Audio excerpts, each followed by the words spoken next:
O'Reilly. I'd like to welcome the Minister to the House, and my question is very brief. It's in relation to the rural transport scheme, especially in Kerry. It is my understanding that the contracts in relation to this are not 12 months as they normally are, but have been shortened to 6 months, and I'm concerned as to what is actually going to happen when the 6-month contracts expire. Thank you, O'Reilly. Thank you very much, Senator Daly. The Programme for Government commits to maintaining and extending the rural transport programme with other local transport services as much as is practicable. The Government recognises that this programme, which was launched in 2007 following a pilot project between 2002 and 2007, can play a major role in combating rural isolation and enhancing the mobility, accessibility and community participation of local people, particularly those at risk of social exclusion. This year, 9.13 million is being allocated to the RTP, corresponding to some 93% of the 2012 allocation. This represents only a small decrease at a time when very difficult decisions have had to be taken to curtail or postpone other programmes. Given the limited resources, it is imperative that we deliver the rural transport programme in an efficient and effective way so as to achieve maximum value for the funding whilst providing a better service to users. At present, 35 community transport groups around the country are being funded under the programme, for which the Kerry Community Transport Limited is one. I am advised that KCT carried 149,970 passengers in 2012 and covered over 95 towns and villages. In the period 2003 to 2012, the company has carried just under 1 million passengers. KTC has been allocated 574,000 RTP funding in 2013. I am well aware of the very valuable work done on the ground by these groups in ensuring that the transport needs of their local community are being identified and delivered within available resources. However, given the limited resources and the recommendations of the Value for Money and Policy Review of the RTB published last year, it is essential that the current delivery mechanisms and structures are examined and revised. In particular, the VFM review recommended organisational restructuring of the RTP to achieve greater programme efficiencies and beneficial economies of scale. The review also recommended a better alignment be established between the 35 RTP groups and local authorities. Against this background, in January 2012, the Government approved new arrangements for the development and implementation of integrated local and rural transport services. These new arrangements are aimed at eliminating service duplication, better targeting of services at those with greatest need, and the rationalisation of administrative structures relating to service planning. The National Transport Authority has been assigned national responsibility for local and rural transport services integration, including the Rural Transport Programme effective from 1st April 2012, putting such services in a broader transport context. The NTA is working to implement the recommendations of the Value for Money review. A new high-level committee, the National Integrated Rural Transport Committee, was established in April 2012, comprising key stakeholders and chaired by the NTA, to oversee and manage a partnership approach to implementing integrated local and rural transport in order to achieve greater synergy, better meet identified transport need and deliver increased value for money for the Exchequer. I expect the committee to present a number of projects to me over the coming months, which will test the level of integration that can be achieved across school, RTP and health services. The NTA is currently working with the committee to identify suitable projects. I should of course acknowledge that integration measures are already being undertaken by various RTP groups. A recent survey conducted by the NTA showed that 28 RTP groups are involved at some level in working groups for integrated transport. In total, there are 23 working groups in place around the country, of which 19 could be deemed active working groups.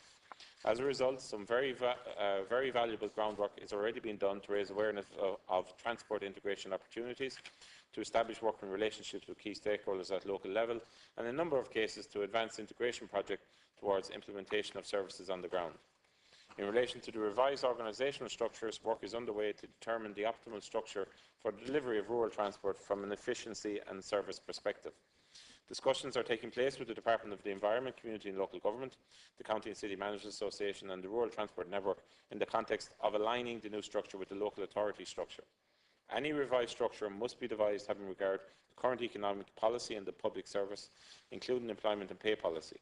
I am hopeful that agreement on the revised structure will be achieved in the second half of this year.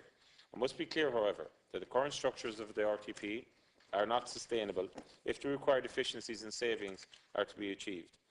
If these are not achieved, then with the limited resources available, services will decline. I certainly do not want this to be the outcome. Pending an agreement on the revised structure of the contracts of RTP groups, including the Kerry Community Transport Limited contract, have been extended until end of June 2013, with an option to roll the contracts over for a further 6 months if the restructuring programme has not commenced. While I can understand and fully appreciate that this creates a level of uncertainty for the RTP groups, I am hopeful that the outcome will be a better service delivered more efficiently. I will work with all involved over the coming months to make any transition as smooth as possible.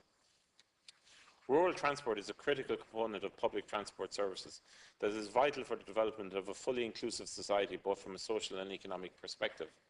I would like to assure the Senator of my personal commitment to the continuation of appropriate local transport services to those in need in rural areas, while achieving the best value for money for the Exchequer through more efficient delivery structures and integrated services.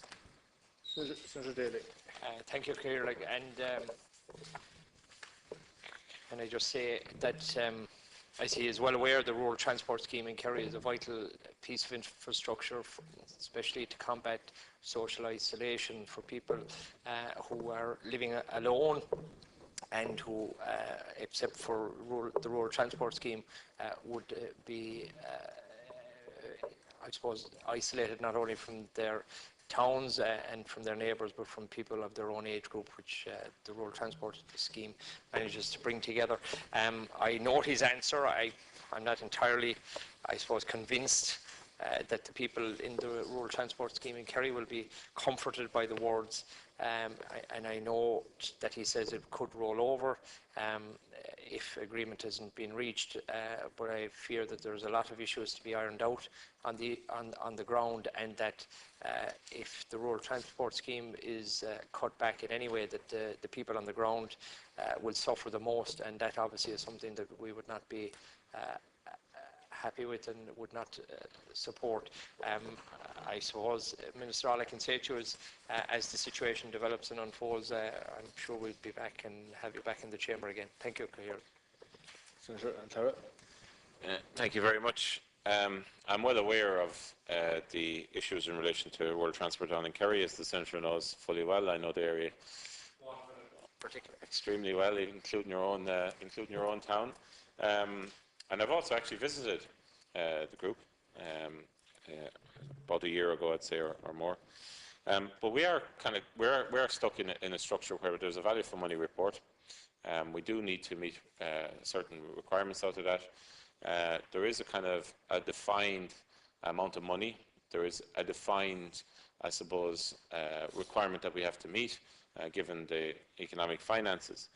But I'm a huge supporter of rural transport groups. I'm a huge supporter of what they do. I'm a huge supporter of the voluntary nature of what they do. And I don't know if you'll ever got a minister who's visited and met as many of them. I literally have probably met them all at some way, whether in their own areas or at the various different conferences, which I have always tried to attend. I do believe that we have to get to a stage where there is greater joined-up thinking between rural transport, non-acute HSE transport, school transport, and voluntary transport.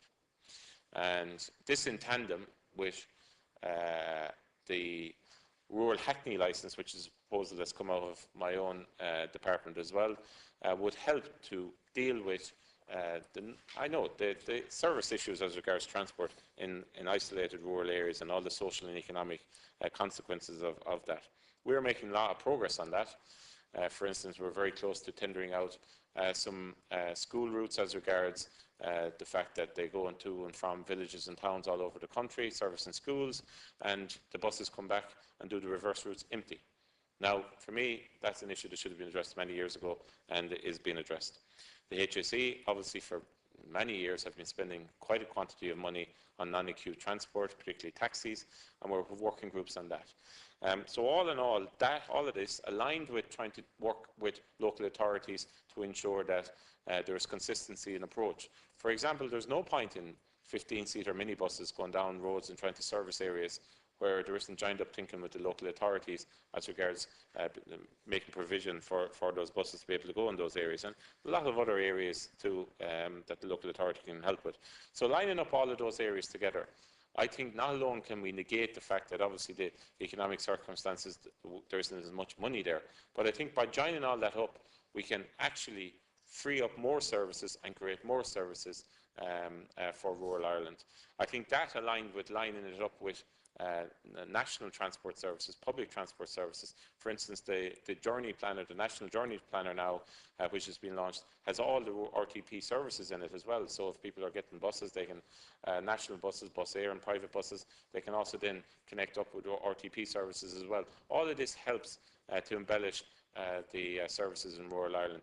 But I can assure the Senator, you're not going to get somebody, I suppose, who's dug into this as much as I am, and I'm very hopeful that into the future we'll be able to develop more comprehensive services as a result of the approach that I am trying to bring about. Thank you.